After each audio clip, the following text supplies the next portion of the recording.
આપણે જવાનું શાંતિ રાખો તમે બી એ નહીં કર્યા કરો બરોબર મેં વાત કરું છું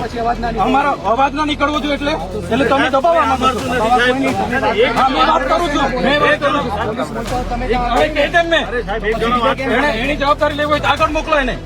બીજા બી નહીં બોલે ને હા એને જવાબદારી લેવી હોય તો મોકલો હા બસ એવી વાત તમે છે ને તમારા પર કેટલી મર્યાદા છે તમારાથી નહીં થતું હોય હું વાત કરું તમારાથી નહીં થતું હોય તો એસપી સાથે હું વાત કરું લગાવો ફોન મારો ફોન તો નહીં ઉઠાવે તમારો એસપી તમે લગાવો અરે લગાવો એને ખબર છે શું થાય છે તે તમે લગાવો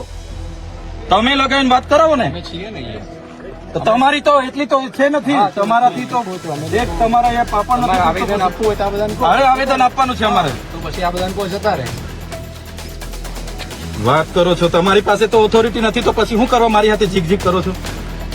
મોકલો ને તમારા સીઓ ને એસપી ને એની હાથે વાત કરું મેં છે નથી તમારા પર સત્તા તો આ બીજી રિંગ મારું છું હા એસપી ને એને ગંભીરતા હોવી જોઈએ ને એનું લશ્કર અહીંયા છે તો ખાધા પીધા વગર અરે પણ ખાધા પીધા વગર અહીંયા મારા ધારાસભ્ય અમે લશ્કર ઉભું છે જિલ્લો છે અરે ઘણા બધા એને ખબર હોવી જોઈએ ઝૂંપડા તોડવા તારે રાતે તમને મોકલી આપે છે એસપી સાહેબ કારનો ફોન કરું છું યાર સાહેબ તમે કેમ આવું કરો છો અહીંયા આખો લશ્કર અહીંયા બધું તમારું ઉભું છે મને રોકીને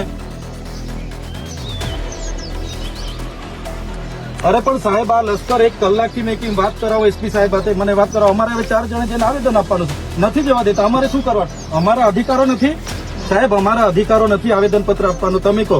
તમે કીધું પરવાનગી માંગો અમે પરવાનગી માંગી નથી મળી ચાલો અમે 4 જણ આવવા માંગીએ છીએ તેમાં પણ આ લોકો મને સહકાર નથી આપતા એટલે અમારે શું ના સાહેબ તમે આમની હાથે વાત કરો આ ટીંગાટોળી કરવાની વાત કરે છે અટકાવવાની વાત કરે છે નહીં જવા દેવાની આવી રીતના થોડી અમારે બેસી જવાનું છે કે સાહેબ હે સાહેબ અમે એટલો બધો કોઓપરેટ અમને કરીએ છીએ મેં એટલે સુધી કીધું અમે 4 જ જણ ત્યાં સીઓ ને મળવા આવીએ છીએ 4 આગેવાનો 2 બહેનો છે તો અમે આટલો બધો સહકાર આપતા હોય ને આવી ભાષામાં આ લોકો વાત કરે અમારે શું કરવાનું સાહેબ હા મને વાત કરીને કહો સાહેબ